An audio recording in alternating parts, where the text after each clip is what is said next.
Shalom, selamat pagi Jemaat GSKI Nginden, Manyar, Sukomanunggal, dan Citraland, dan cabang-cabang yang lain.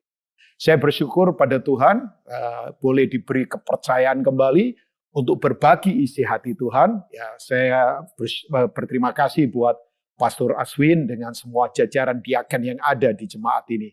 Sebuah kepercayaan buat saya. Nah, percayalah, seperti yang sering saya katakan, saya tidak mau datang dengan hati bahwa saya merasa paling pintar, paling tahu, paling rohani, sama sekali enggak. Sebagai seorang pelayan Tuhan berbagi, menguatkan saudara. Jadi kalau hari ini Bapak Ibu ada yang tertegur, ya bersukacitalah. Sebab yang saya tahu, Bapak kita, Bapak yang baik selalu tegur anak-anaknya, rebuke anak-anaknya, supaya kita tetap terarah kepada jalan-jalannya. Nah, izinkan hari ini saya ingin berbagi sebuah prinsip penting dalam kehidupan. Bapak Ibu percaya atau tidak, di tengah kondisi yang sekarang sedang terjadi, pandemik yang sekarang sedang terjadi, ya saya percaya begini, banyak orang sekarang mengalami kebingungan. Sekarang bukan lagi isu pada krisis kesehatan kan, karena sudah mengimbasnya kepada krisis ekonomi. Bahkan ada yang sekarang sudah mengalami krisis keuangan. Ada beberapa dari Bapak Ibu, saya nggak tahu saudara semua yang mungkin sekarang tabungan sudah mulai dipakai, kita bingung dengan apa yang akan terjadi di depan. Tapi percayalah, yang saya tahu hanya satu, firman Tuhan itu pelita bagi kaki kita dan terang bagi jalan kita. Yang percaya katakan amin. Ya, saya katakan begini, jangan pandang bahwa saya pendeta, sok kuat ini Bapak. Enggak, semua kita mengalami proses yang sama dalam kehidupan. Nah, saya ingin mengembalikan kita pada prinsip, mari kita hidup harus berjalan mengandalkan satu kekuatan yang tak terbatas, namanya kekuatan Roh Kudus sendiri. Ya, nah Roh Kudus itu siapa? Roh Kudus adalah pribadi. Katakan pribadi Bapak Ibu di rumah masing-masing. Ya, dia pribadi. Ya, dia disebut dengan kata ini Parakletos. Ya, my helper, our helper. Ya, penolong saya, penolong kita semua. Karena memang dia pribadi. Salah satu pribadi dari Tritunggal, ya. Jadi dia sama dengan Bapa, dia sama dengan Yesus. Nah, saya percaya begini Bapak Ibu semua, inilah kekuatan yang akan membuat kita tetap bergerak, tetap maju di tengah semua hal yang sekarang membuat orang mundur ke belakang. Yang saya tahu cuma satu, pengharapan tidak pernah membuat kita terlempar ke belakang. Ya, percayalah, pengharapan itu selalu bergerak di depan, bergerak ke depan, tidak mungkin terlempar ke belakang.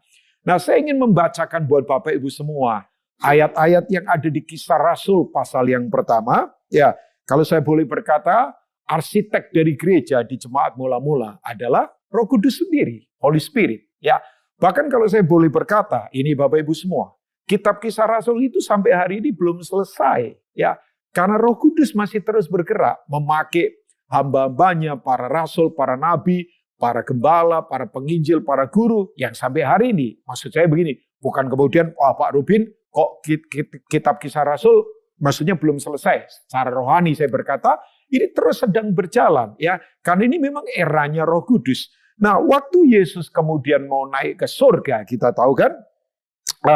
Kita baca Kisah Rasul pasal yang pertama tentunya ya Bapak Ibu kalau lihat sekali lagi kalau saya katakan bahwa kitab Kisah Rasul maksudnya begini, perjalanan kerasulan gereja sampai hari ini masih berjalan. Ya, memang kitab Kisah Rasul sekali lagi sudah selesai sekian puluh pasal. Tapi perjalanan Roh Kudus bersama dengan kita, ya hamba-hambanya masih tetap bergerak sampai hari ini kan. Nah, saya ingin mengajak kita, coba kita lihat ayat yang ke-6 sampai ayat yang ke-8 dari Alkitab kita. Alkitab berkata begini, maka bertanyalah mereka yang berkumpul di situ, Tuhan, maukah engkau pada masa ini memulihkan kerajaan bagi Israel? Jawab Yesus, engkau tidak perlu mengetahui masa dan waktu yang ditetapkan Bapa sendiri menurut kuasanya. Tetapi kamu akan menerima kuasa kalau Roh Kudus turun ke atas kamu dan kamu akan menjadi saksiku di Yerusalem dan di seluruh Yudea dan Samaria dan sampai ke ujung bumi. Amin buat firman Tuhan. Nah, Bapak Ibu waktu itu murid-murid punya konsep begini, mereka berharap Yesus saat itu juga kemudian mendirikan pemerintahan secara fisik. Ya, dia kemudian take over Rome Empire, kemudian dia berkuasa jadi raja.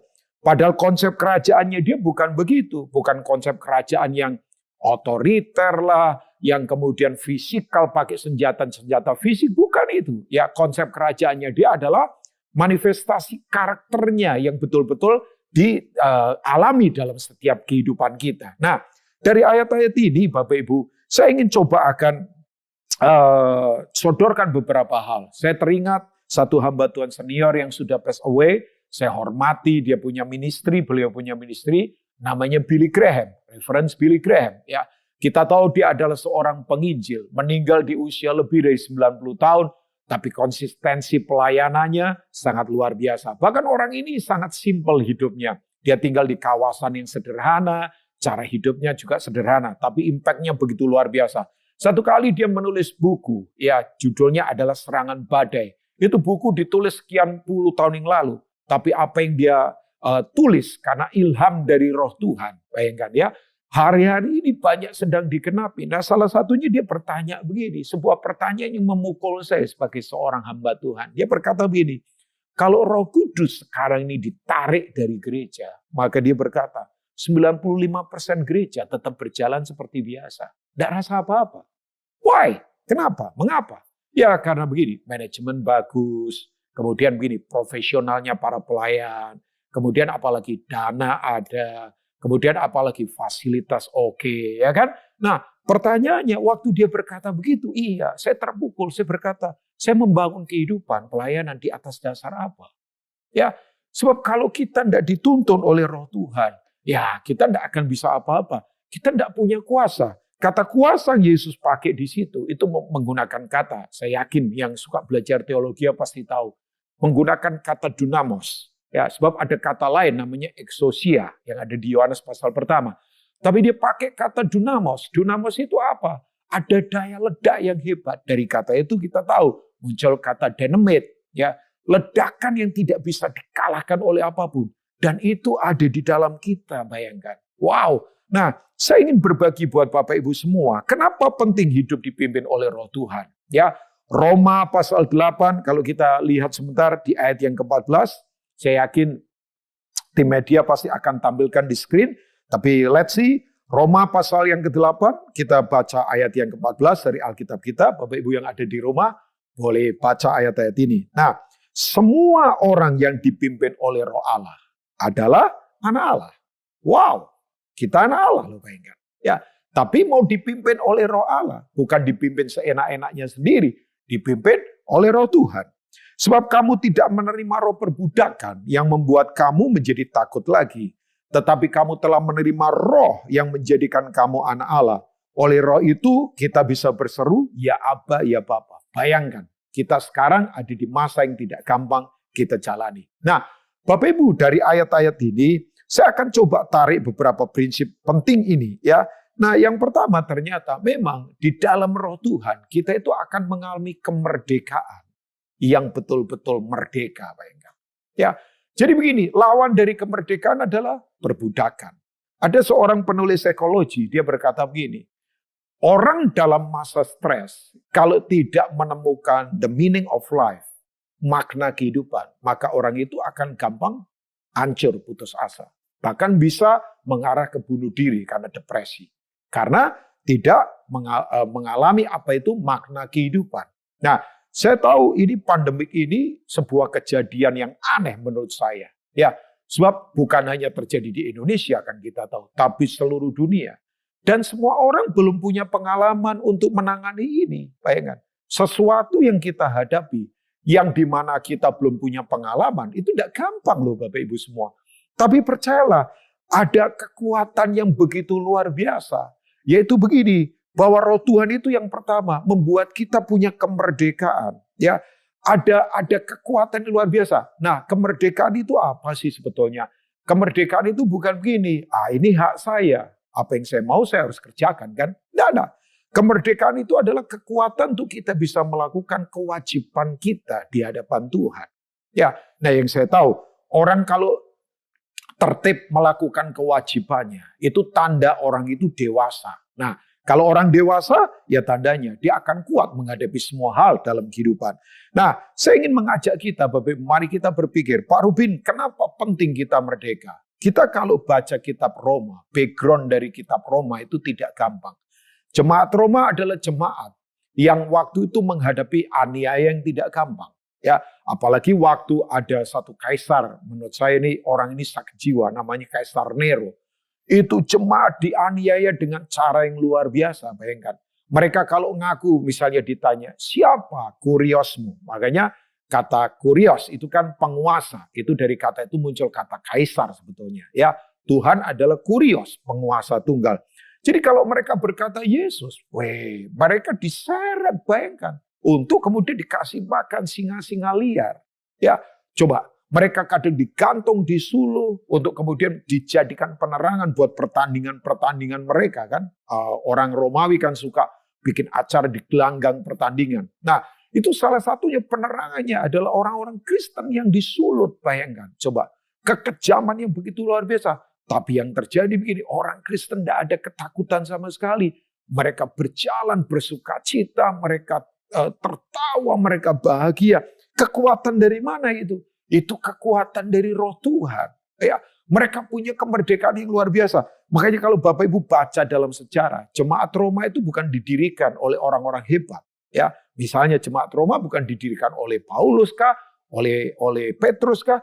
Jemaat Roma didirikan orang-orang biasa. Ya, salah satu yang saya belajar adalah ada dua orang kan, yaitu Rufus dan Alexander. Itu siapa mereka? Ya, itu mereka orang-orang yang salah satu pendiri jemaat Roma. Mereka adalah anak-anak dari Simon Kirene yang memikul salibnya Yesus. Nah, saya percaya begini, kalau kita ada di dalam Roh Allah, kita akan punya kemerdekaan. Kita tidak akan diperbudak lagi. Saya tahu sekali lagi ini kondisi tidak gampang. Ya, udah kondisi di luar kemudian susah, tapi kemudian orang mengalami tekanan dari dalam, apa tidak berbahaya itu? Nah, saya tahu sekali lagi keadaan di luar, ekonomi, keuangan, kondisi tidak gampang. Tapi saya dorong Bapak Ibu, oke, kalau yang di luar menekan, yang di dalam jangan mau ditekan Bapak Ibu. Supaya kita tetap kuat menghadapi semua hal dalam kehidupan ya. Nah, percayalah begini, ada kemerdekaan. Makanya kalau kita kembali ke kitab Kejadian pasal 2, kalau nggak salah ada di ayat yang ke-7. Alkitab berkata begini, Tuhan Allah membuat manusia dari tanah liat. Dan kemudian ini dia, menghembuskan nafas hidup ke dalam hidungnya. Sehingga manusia itu menjadi makhluk yang hidup. Kata hidup di situ memakai kata zoe kan. Hidup yang sesuai dengan kualitasnya Allah. Makanya betul Bapak Ibu, di mana ada roh Tuhan, di situ ada kehidupan, ada kemerdekaan. Ya, saya sungguh-sungguh dorong Bapak Ibu hari ini, yuk jangan mau diperbudak oleh ketakutan, jangan mau diperbudak oleh situasi apapun. Ya, bolehlah. Sekarang kalau orang berkata kondisi nggak ada yang bisa menolong, itu kondisi. Tapi begini, jangan hopeless.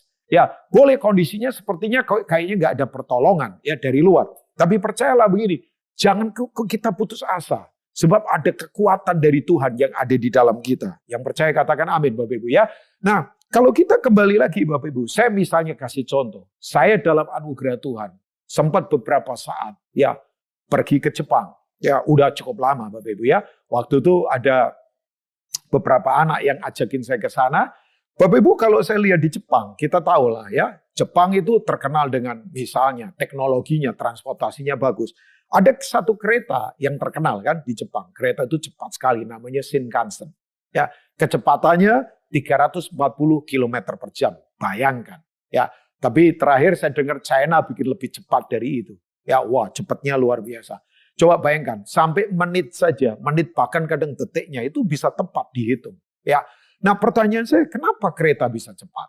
Kenapa kemudian pesawat waktu take off bisa cepat, waktu dia terbang bisa cepat? Karena memang betul, leluasa. Ada begini, kereta ada di relnya. Sementara pesawat kan ada di udara, leluasa, tidak ada hambatan apapun. Jadi kalau hidup tidak ada hambatan, ya hambatan apa yang membuat kita kemudian gampang dikalahkan? Perbudakan dalam kehidupan. Ya, saya nggak tahu ada dari Bapak Ibu yang sekarang lagi diperbudak keakuan kah? Lagi diperbudak oleh apa saja dalam kehidupan?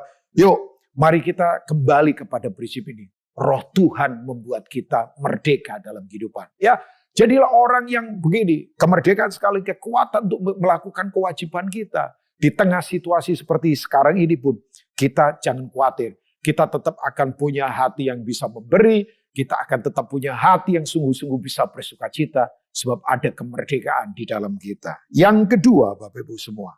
Wow, Bahwa kalau orang hidup dipimpin oleh Roh Allah, yang tadi Roma 8 katakan, dipimpin ya, bukan memimpin diri sendiri, tapi dipimpin oleh Roh Allah dalam ketaatan yang kuat. Yang kedua adalah begini, orang itu akan hidup dan gampang sekali untuk mempraktekkan kebenaran.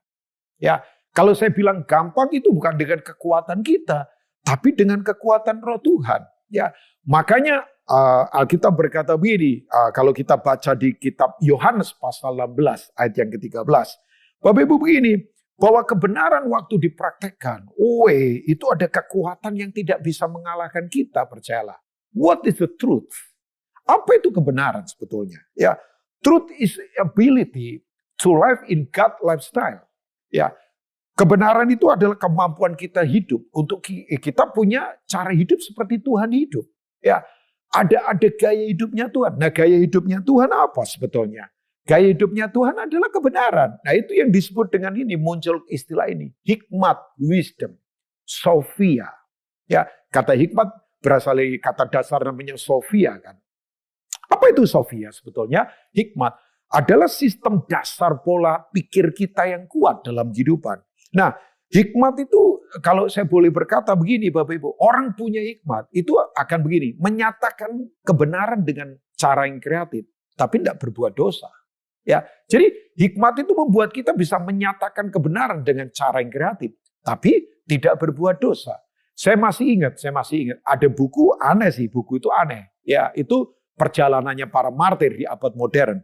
Judulnya agak unik, yaitu buku Dusta Putih. Ya dusta nggak boleh. Ini istilah penulisnya saja, biasa ya Bapak Ibu ya. Penulis biasanya suka bikin judul provokatif kan, supaya orang penasaran untuk membaca. Ya, saya sebetulnya pengen nulis buku misalnya, judulnya apa? Keliaran yang kudus misalnya. Ya itu kan provokatif, keliaran tapi kudus. Iya, daripada jaim tapi najis misalnya ya. Nah, saya lagi punya pemikiran begitu, bikin judul begitu tuh provokatif saja supaya orang penasaran membaca. Nah, buku judulnya Dusta Putih itu berisi tentang perjalanan para martir, ya orang-orang misi. Nah, salah satunya kejadian yang terjadi di Rumania. Sekitar mungkin sekian puluh tahun yang lalu, zaman mereka masih ada di polanya komunis. Nah, kita kan tahu ya, orang ditekan kalau ngaku Yesus itu Tuhan, pasti bisa dipenjara, bahkan bisa dibunuh. Ya, nah Bapak Ibu begini, ada satu hamba Tuhan, saya masih ingat namanya Richard Wurmbrand. Ya. Jadi kemudian apa yang terjadi? Hamba Tuhan ini pelayanan di bawah tanah kan, nggak terang-terangan. Bukan takut karena memang ya sistemnya waktu itu masih komunis, jadi dia punya hikmat juga untuk kemudian menginjil orang ya one by one begitu ya. Nah pemuridannya one on one begitu kan. Tapi kemudian satu kali mereka sekian puluh orang ngumpul di satu tempat, nggak tahu kenapa tiba-tiba ada yang tahu. Jadi tentara komunis datang, gerbek tempat mereka. Pas mereka digerbek, mereka lagi Holy Communion. Lagi perjamuan kudus. Bagi roti dan anggur. Mereka lagi bagi, makan bersama begitu. Nah waktu digerbek, langsung tentara marah. Ada apa ini? Lagi ibadah ya, lagi kebaktian ya kalian. Nah Richard Wurmbrand kaget. Kok tiba-tiba kok ada yang tahu ini tentara muncul. Tapi kemudian dia dengan tenang, dengan kekuatan Roh Tuhan. Ya kan? Kemudian tentara desak. Sebab begini, kalau dia ngomong iya, nah dia begini, dia kasihan buat orang-orang yang ada. Resikonya mereka kena juga. Sebetulnya dia yang mau nanggung resiko itu. Kalau dia berkata iya, langsung ditangkap. Tapi ini yang dia katakan. Dia dengan senyum dia berkata begini, iya. Dia ngomong iya kan. Dia berkata begini, kami ini lagi bagi warisan karena kakak sulung kami meninggal. Saya waktu baca itu, iya kan. Perjamuan kudus itu kan mengingat pengorbanan Yesus. Yesus kan kakak sulung kita kan. Dia yang sulung kan, kita semua saudaranya. Jadi kami lagi bagi warisan. Sebab kakak sulung kami mati. Ya itu beberapa jemaat memang menangis. Tapi menangis bukan dibuat-buat ya.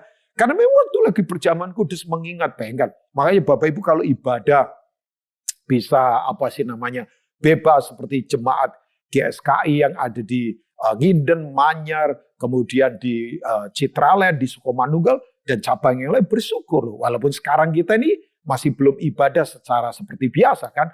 Tapi artinya begini, coba bayangkan, mereka menghargai, nyanyi saja pelan-pelan. Makanya saya kalau lihat orang ya nyanyi tidak segenap hati, pelayanan tidak segenap hati. Ya, saya sampai bercanda apa perlu dianiaya dulu untuk kemudian sungguh-sungguh, kan sebetulnya ya tidak perlu kan Bapak Ibu ya.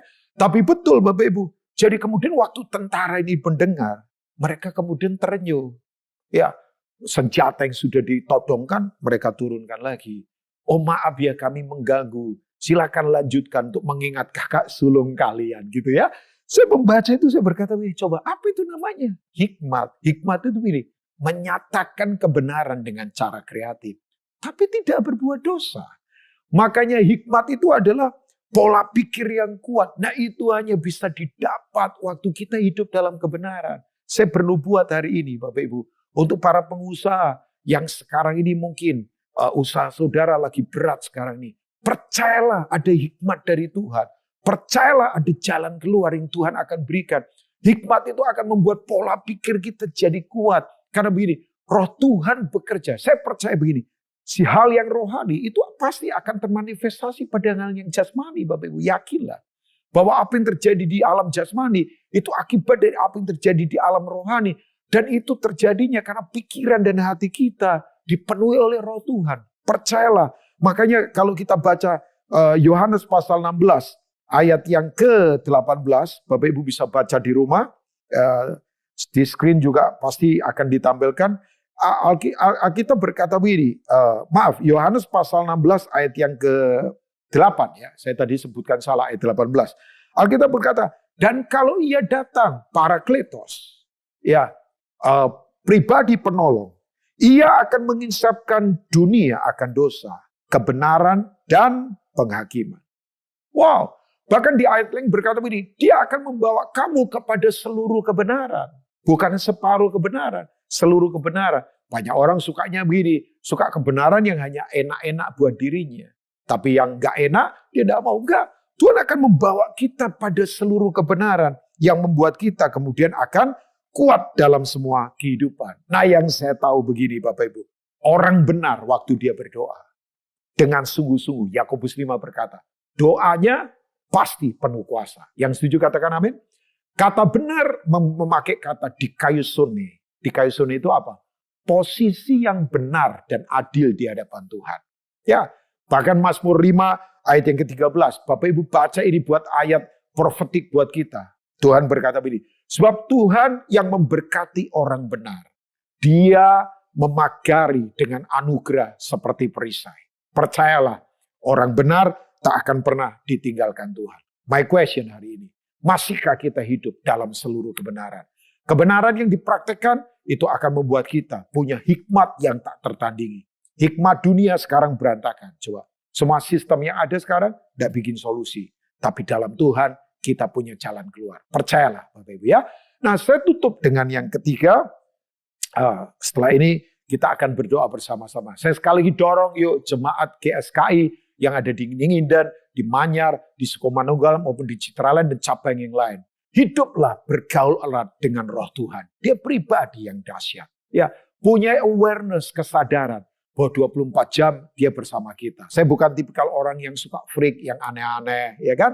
Ya, kadang-kala orang mengukur hadirat Tuhan, Roh Kudus dari cahaya, dari bergetar. Bukan itu isunya. Bergetar bolehlah, terang boleh. Tapi pertanyaannya, punya kesadaran enggak bahwa 24 jam dia selalu bersama kita? Saya tutup dengan yang ketiga. Orang yang bergaul dengan erat dengan roh Tuhan, pasti dia akan bergerak untuk menjadi marturios atau martir. Ya, nah tadi dikatakan bahwa ini, jikalau kamu menerima kuasa, ya maka kamu akan menjadi apa? Saksiku. Ayat 8 dari Kisah Rasul pasal yang pertama, yaitu kamu akan jadi saksiku. Di mana? Yerusalem, Samaria, Yudea, bahkan sampai ke ujung bumi. Wow, ya. Ayat-ayat ini dikenapi Bapak Ibu, luar biasa kan. Saya punya teman, wow, sampai saya berkata begini, bercanda saja. Yesus kan dulu pelayanannya kebanyakan ada di Palestina kan. Ya dia di Galilea, Yudea, ke Samaria. Ya Yesus ke luar negeri, mungkin saya kalau nggak salah, cuma sekali saja. Yaitu ke Mesir waktu masih kecil. Karena memang didesak oleh keadaan waktu itu ya, memang sudah dinubuatkan juga oleh firman Tuhan. Saya bercanda sama teman saya yang pergi kemana-mana, bahkan perjalanannya dia, wow, mungkin bisa melebihi banyak direktur karena terbang terus. Saya berkata, kamu pelayanannya seperti dalam tanda petik ya, melebihi Yesus waktu ada di bumi. Saya bercanda saja sama dia ya. Ya, kemudian kalau kita melihat di ayat 8, memang betul. Orang menerima kuasa akan menjadi saksi di mana-mana. Bayangkan. Nah, kata marturios itu, dari kata itu kita tahu, kata martir kan, adalah begini. Orang yang tidak hidup lagi buat dirinya. Ya, orang yang kemudian begini, tidak hidup lagi buat dirinya, tapi jadi berkat buat yang lain. Sekarang dorong buat Bapak Ibu semua, jemaat yang ada di GSKI, Nginden, Sukomanunggal, Manyar maupun Citraland. Ini waktunya bergerak Bapak Ibu. Ini waktunya bergerak. Saya tahu begini, kondisi sudah ada di masa-masa akhir ini. Ya, saya tahu bahwa akhir zaman sudah ada bersama hidup kita sekarang ini. Artinya tak lama lagi dia pasti akan datang. Yuk bergeraklah untuk jadi berkat Bapak Ibu. Nah, saya seringkali bertanya begini, butuh kuasa mana ya? Dipukul orang mengampuni atau dipukul orang membalas? Ya, pertanyaan saya, butuh kuasa mana? Dipukul orang mengampuni atau dipukul orang membalas? Saya tahu Bapak Ibu tahu jawabannya. Untuk mengampuni butuh kuasa. Nah, kalau kita berkata Pak Rubin, saya waktu bergerak ya menjadi berkat, seringkali dikecewakan. Seringkali ada tantangan aniaya. Oke, Bapak Ibu ya. Makanya kita perlu kuasa. Yuk saya dorong gereja ini untuk bergerak jadi jawaban buat kota, buat bangsa di mana kita tinggal. Sesederhana apapun yang kita kerjakan kan. Bahkan saya harus berkata begini, gereja yang tidak kembali lagi ke The Great Commission Amanat Agung. Itu bukan gereja. Gereja yang tidak menjangkau yang terhilang. Itu justru gereja itu terhilang. Saya percaya sekali lagi. Mari kita terus bergerak. Sebab gini, ada kekuatan yang luar biasa. Bahkan sebelum Yesus naik ke surga. Ya, dia berkata kepada murid-muridnya, jadikan semua bangsa muridku. Murid, kata murid itu adalah pola hidup seperti dia. Ya, dia sedang mendorong kita bukan untuk menjadikan orang beragama Kristen. Enggak, tapi menjadi murid.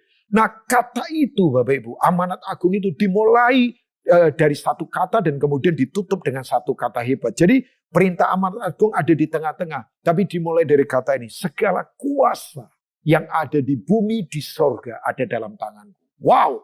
Ada dunamos, ada kekuatan hebat. Segala kuasa itu, kekuatan yang tak terkalahkan ada di tangannya. Karena itu pergilah, jadikanlah semua bangsa muridku. Dan kemudian ditutup dengan kata ini. Ketahuilah, aku menyertai engkau sampai kesudahan zaman. Jadi Bapak Ibu tidak usah takut. Ada kuasa yang tak terbatas dalam hidup kita. Ada kekuatan yang tak terbatas. Dan percayalah begini, dalam tugas pelayanan kita, dalam kita jadi berkat di masa seperti ini, Tuhan menyertai kita. Immanuel itu, God with us. Tuhan selalu beserta dengan kita. Saya dorong Bapak Ibu, yuk bergaul erat dengan roh Tuhan. Apalagi saya tahu gereja ini punya akar untuk penyembahan. Itu benar-benar adalah gereja yang suka menyembah. Walaupun sekali lagi saya tidak mau kirim penyembahan hanya soal tradisi. Tapi sebuah cara hidup untuk kita dekat dengan dia. Ya Bapak Ibu, itu yang bisa saya sharingkan di ibadah online hari ini. Berharap nanti kita akan berjumpa lagi secara fisik. Ya terus kuat dalam Tuhan. Karena Tuhan tak pernah tinggalkan kita. Saya ingin berdoa buat Bapak Ibu semua. Mari ambil waktu berdoa bersama-sama di hadapan Tuhan. Yes. Sandere kete karapala papa. Hikarapata kasyekete karapa. Hamba berdoa buat jemaat GSKI yang ada di Nginden, di Manyar, di Sukomanunggal, di Citraland dan di cabang yang lain. Bapak Ibu boleh taruh tangan di dada kita. Mari percayalah begini. Terimalah kekuatan yang baru dari roh Tuhan. Yang belum menjadikan Yesus sebagai Tuhan. Mari jadikan dia menjadi Tuhan dalam hidup kita. Izinkan Roh Kudus sungguh-sungguh bergerak secara leluasa. Karena dia yang memerdekakan kita. Dia yang kemudian akan membuat kita sungguh-sungguh punya kekuatan yang tidak terbatas. Yang akan membuat kita berjalan dalam hikmat yang kuat. Bahkan kita akan menjadi berkat, menjadi saksinya. Firman Tuhan berkata dalam Wahyu pasal yang ke-12. Bahwa Yesus mengalahkan setan. Ya, atau orang-orang kudus mengalahkan kekuatan gelap dengan darah Yesus dan perkataan kesaksian. Itu yang disebut dengan martir, orang yang tidak hidup lagi buat dirinya. Saya percaya ada kekuatan yang baru. Hamba berdoa Tuhan, kuatkan umat-Mu, berkati umat-Mu, sembuhkan kami mau tetap hidup bergaul intim dengan-Mu. Berkati umat-Mu, sayangi umat-Mu. Dalam nama Tuhan Yesus. Haleluya. Amin. Tuhan Yesus memberkati semua.